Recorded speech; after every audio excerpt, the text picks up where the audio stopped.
Bonjour à tous, merci de participer à ce webinaire. Nous allons aborder aujourd'hui le tout début de la mise en place d'un projet de gestion électronique de documents. Je vais essayer de vous dire comment commencer pour que votre projet soit un succès. Avant d'entrer dans le vif du sujet, une courte présentation de qui nous sommes. Groupe T2I est une société suisse éditrice de logiciels et prestataire de services. Nous sommes parmi les 20 plus grandes sociétés d'informatique en Suisse romande. Notre gamme de produits UDoc compte environ 2000 références en Suisse, en France, au Canada et en Belgique-Luxembourg. Notre terrain est majoritairement situé sur l'Europe francophone. Quelques mots également sur votre serviteur pendant ces quelques minutes. Jean-Sébastien Stegen, je suis actif dans le monde de la GED depuis environ 25 ans et mon souhait est de partager avec vous ce qui, au fil de mes expériences, me semble être nécessaire pour bien commencer votre projet. Nous allons donc aborder 3 thématiques. D'une part, se poser les bonnes questions, pourquoi on veut mettre en place une GED, afin de pouvoir identifier et de trouver la bonne solution, et au final, quelques recommandations pour la mise en place et la mise en œuvre de votre projet. Lors de mes rencontres avec les prospects, les clients, très rapidement, je suis amené à poser la question « Pourquoi voulez-vous mettre en place une GED ?» Les réponses sont souvent différentes et peuvent varier, de je cherche à gagner du temps sur le traitement de mes documents entrants, sur le traitement de mes factures, je ne suis jamais certain d'avoir la bonne version, mes documents sont accessibles que depuis le bureau, je ne retrouve pas les documents de mes clients, jusqu'à bien entendu, la recherche d'un document prend trop de temps, et au final, mes archives débordent, il n'y a plus de place pour les nouveaux documents. Dans ce cas-là, vous conviendrez qu'il est urgent de mettre en place une gestion électronique. Si je regroupe ces différents sujets en 3 thématiques, il y a d'une part la productivité. Notre monde est de plus en plus impatient et supporte difficilement de perdre du temps sur des choses qui n'en valent pas la peine. L'industrie de l'information considère qu'un utilisateur passe 30% de son temps à faire des recherches. Réduire ce coût grâce à des outils est une nécessité. Très fréquemment d'ailleurs, on commence un projet GED par la mise en place d'un traitement automatique de la facture fournisseur qui allie d'une part recherche d'informations et d'autre part automatisation de la saisie. Ce sujet permet d'obtenir rapidement un retour sur investissement et d'enclencher la GED d'entreprise. Ce n'est de loin pas le seul sujet. Vos documents sont une source d'informations importante et pour vos organisations, pour vos entreprises, pour vos communes, une organisation documentaire structurée et structurante est impérative pour garantir leur pérennité et en découlera probablement un gain de place et sans aucun doute un gain de temps. Dernier mais non des moindres, la sécurisation de vos documents. En termes d'accès dans un premier temps, tout le monde ne peut pas accéder à tous les documents d'entreprise et la sécurisation du file sharing est souvent insuffisante. Il appartient donc de mettre en place une GED aussi pour garantir des aspects de RGPD ou de LPD. La question du pourquoi vous voulez une GED est importante et vient s'ajouter à quels sont les documents qui vous posent le plus de problèmes. Est-ce que c'est la facture fournisseur? Est-ce que c'est les documents clients? Est-ce que ce sont des certificats? Est-ce que ce sont des procédures de travail, des procédures qualité? C'est important de savoir quels sont ces documents de manière à pouvoir prioriser votre GED, la mise en place de votre GED, par là où c'est le plus urgent. Comme il est difficile de définir ce qu'est une GED, car il y a beaucoup d'outils qui traitent de ce sujet sur des aspects très différents, il est essentiel de se poser la question de ce que je peux attendre d'une GED. Ceci permet d'être pragmatique et s'inscrit dans une mise en œuvre contrôlée et mesurée de la solution. On met en place des choses qui existent et qui répondent à un vrai besoin. Quand on parle de documents dans une organisation, on parle aussi de flux documentaires. Il y a 2 grandes familles, les flux entrants, les documents qui sont reçus, les documents sortants, les documents qui sont produits ou expédiés.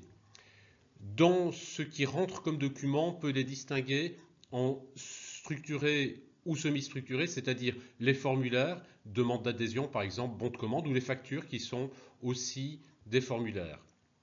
Sur ce genre de documents, on peut appliquer ce qu'on appelle une lecture automatique de documents, c'est-à-dire une reconnaissance avancée ayant la capacité de lire automatiquement le contenu et la valeur sémantique des éléments variables, comme par exemple des cases à cocher, du texte manuscrit ou sur une facture, les différents montants, la date pièce, le fournisseur et ainsi de suite. ceci permettant d'éliminer ou de réduire fortement la saisie grâce à la connexion avec votre outil métier. Les documents entrant de forme libre sont plutôt de la correspondance entrante sur laquelle nous ferons une ossérisation, une reconnaissance de caractère sans aspect de sémantique, ceci pour pouvoir indexer le contenu du document et effectuer les recherches par la suite. Il faut également parler des flux sortants, les documents qui sont produits par votre organisation, et cette famille est composée généralement de deux membres. D'une part, les documents qui sont produits en masse, les différents décomptes, les attestations, les fiches de paie, les factures débiteurs, qui nécessitent d'être classés automatiquement dans la GED. Et pour moi, il est exclu de rescanner ces documents, mais ils sont produits par votre outil métier et ensuite analysés pour pouvoir être classés automatiquement.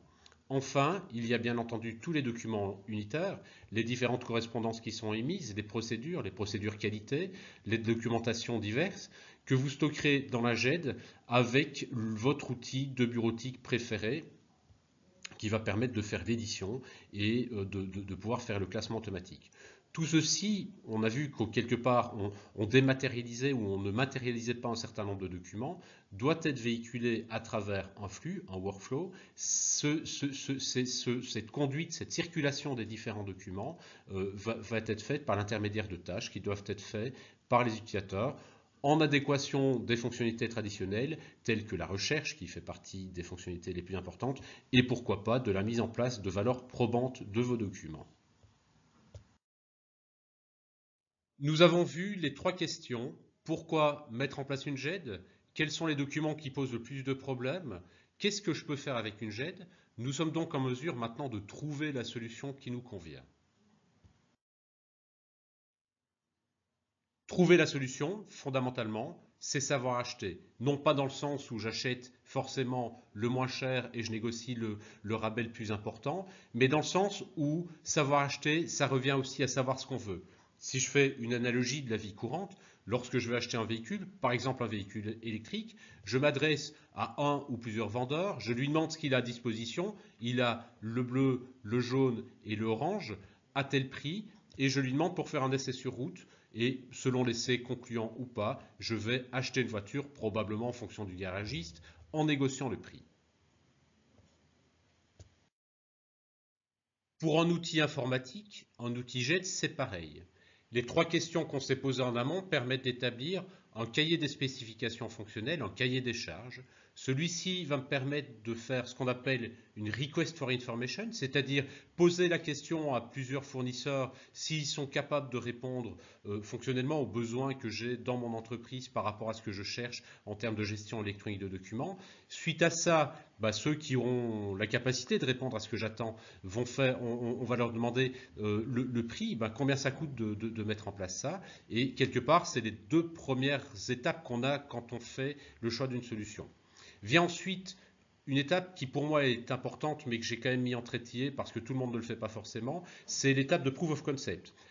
C'est l'équivalent d'essai sur route, c'est-à-dire on veut s'assurer sur base d'un scénario minimum de fonctionnement, une partie du projet, que la solution que je vais choisir, la solution qu'on va choisir, on va pouvoir vivre avec pendant plusieurs années. Vous mettez en place une GED, cette GED, elle va contenir les documents d'entreprise et ces documents, vous devez vous garantir que vous allez pouvoir encore y accéder peut-être dans 5, 10, 15, 20, 30 ou 40 ans. Et c'est ce proof of concept qui va quelque part vous garantir l'utilisabilité de cette solution-là. Bien entendu, après ça vient la partie contractuelle qui est le départ quelque part de la mise en œuvre de manière opérationnelle de la gestion électronique de documents. Revenons un court moment sur le cahier des charges. Le cahier des charges, il doit exprimer deux choses. D'une part, les besoins fonctionnels, c'est-à-dire qu'est-ce que j'attends de ma GED? Est-ce que j'attends de traiter des factures, mais également les documents RH avec une sécurisation d'accès? Est-ce que j'attends de pouvoir avoir un flux de mise à jour des procédures qualité? Ou éventuellement, pourquoi pas, je cherche à ce que tous mes documents soient stockés avec une valeur probatoire.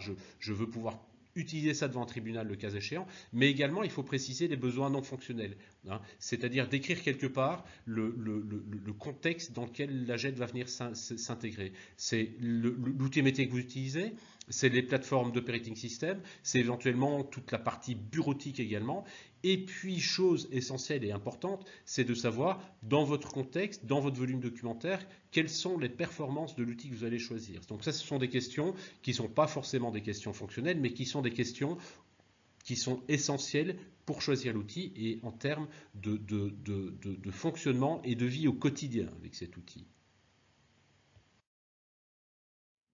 On s'est posé les bonnes questions, on a choisi la solution qui nous convient. Il appartient maintenant, bien entendu, de mettre en œuvre ce projet.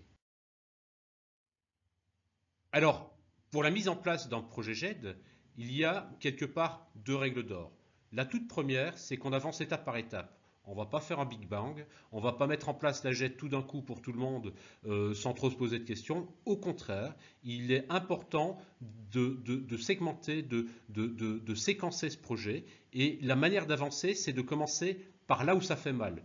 Peut-être que là où ça fait mal, c'est le volume de factures fournisseurs et que vous cherchez à optimiser, mais peut-être qu'à un moment donné, la criticité des documents, par exemple les contrats qui nous engagent peut-être sur plusieurs milliers ou centaines de milliers de francs, sont nécessaires aussi. Ou peut-être ce sont des services.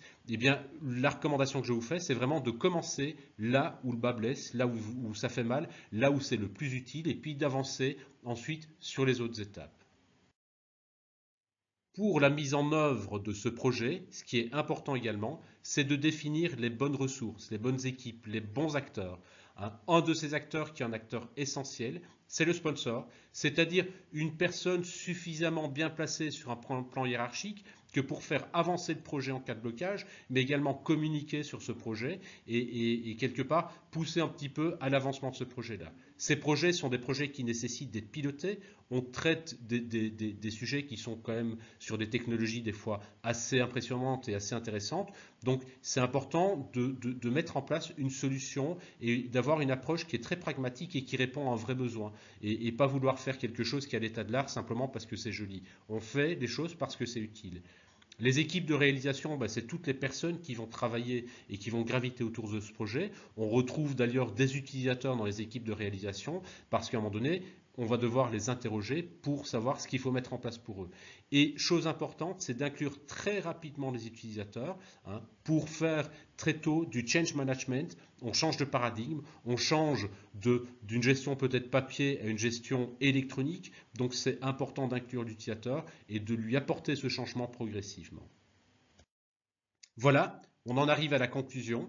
Et donc, ce qu'on s'est dit là sur les quelques minutes qui se sont écoulées, la première des choses, c'est savoir ce qu'on en veut et pourquoi. Vous voulez mettre une GED? Ok, d'accord, mais dites-moi ce que vous voulez faire avec, pourquoi vous voulez le faire et quels sont les documents qui vous embêtent le plus. Ça, c'est quelque chose d'essentiel.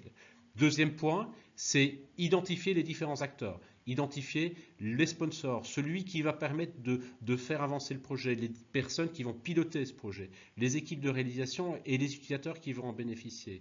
Troisième point, c'est rechercher la solution. Et troisième point bis, quelque part, que je recommande systématiquement, c'est une fois que j'ai trouvé une ou plusieurs solutions, c'est de faire une preuve de concept avec, pour m'assurer que je vais pouvoir vivre avec. Eh bien, il ne restera, dès le moment où on aura fait ça, que la mise en œuvre du projet, qui est le tout dernier point à faire et qui dépend fortement de ce qu'on a fait en amont.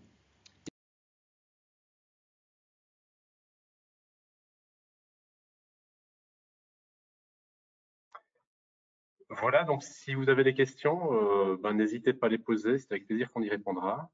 On vous laisse peut-être un petit peu de temps pour pouvoir poser ces questions.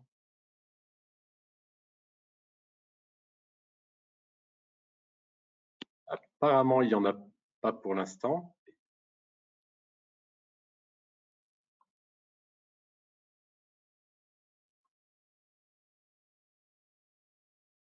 Oui, alors manifestement, il n'y a pas encore de questions. Dans tous les cas, vous pouvez m'envoyer un email à l'adresse qui était indiquée dans le slide précédent, jsst@groupe-t2i.com.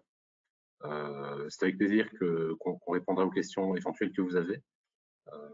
Si vous n'en avez pas sur le moment précis et puis qu'elles viennent par la suite, bien, il n'y a aucun problème pour pouvoir y répondre.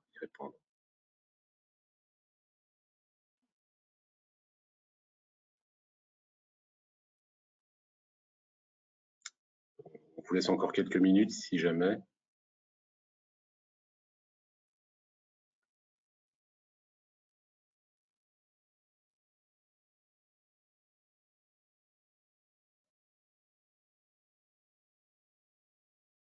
OK. Eh ben, encore une fois, donc n'hésitez pas à poser les questions par email si vous en avez, c'est avec plaisir qu'on vous y répondra. N'hésitez pas aussi peut-être à aller sur le site de www.udoc.ch. Il y a une landing page aussi pour prendre contact si vous le souhaitez. Et dans tous les cas, bah voilà, je vous remercie d'avoir participé à ce webinaire. Et le prochain webinaire aura lieu sans doute courant du mois de mai, sans doute vers la fin mai. On sera plutôt dans ce contexte-là sur une web démo de notre application UDoc, de manière à pouvoir vous montrer comment elle fonctionne et ce qu'il y a derrière cette application. Donc je vous remercie et puis je vous souhaite une bonne journée et bien, tout bientôt, j'espère.